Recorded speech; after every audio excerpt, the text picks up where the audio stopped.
Hey everyone, I'm Christina, the AmputeeOT.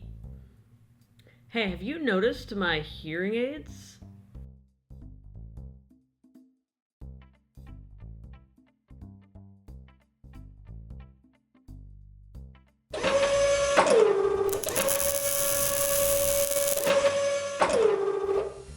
Okay, I'm gonna show you my hearing aids up close. They're pretty cool, huh? I think they're pretty cool.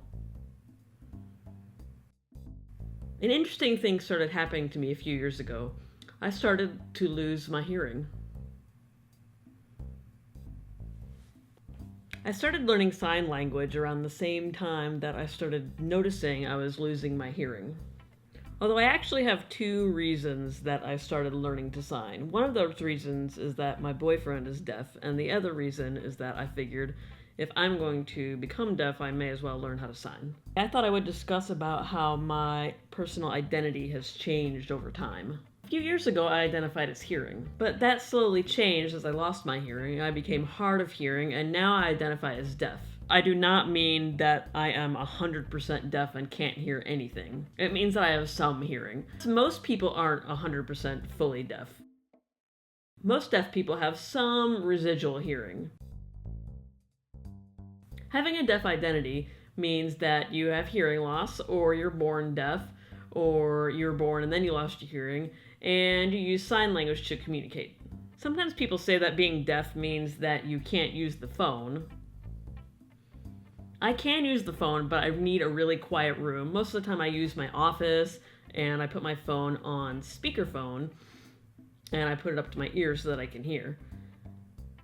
And that kind of works sometimes, but I still am having problems if there are other noises, like for example my air conditioner.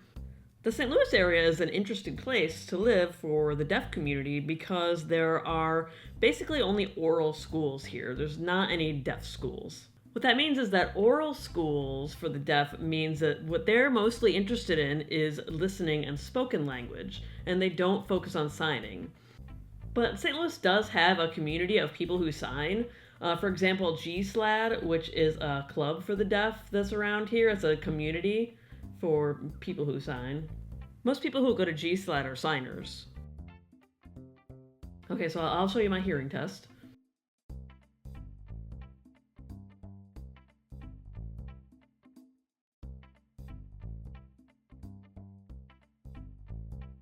And YouTube has a lot of videos if you want to teach yourself how to read an audiogram. The best thing you can do is just to go to YouTube and search one of those.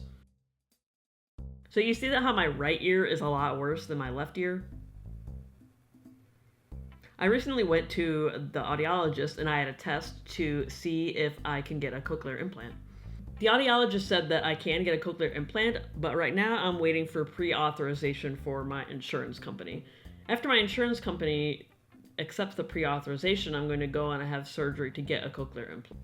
One thing to understand about my situation is that I am unique in that I can speak like a hearing person. A lot of the times deaf people have a deaf accent, and I have a hearing accent. And the reason for that is that I lost my hearing later in life, so as an adult. A lot of the times people, they don't realize that I'm deaf. They say, oh wow, you talk really well for a deaf person.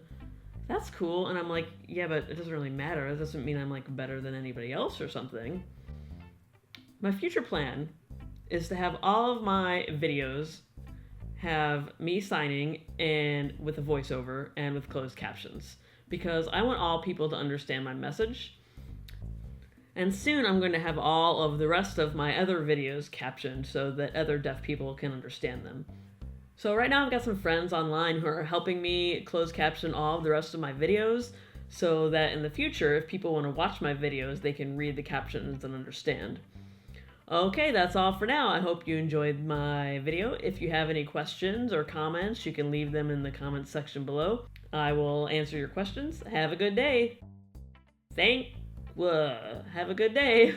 See you later. Bye.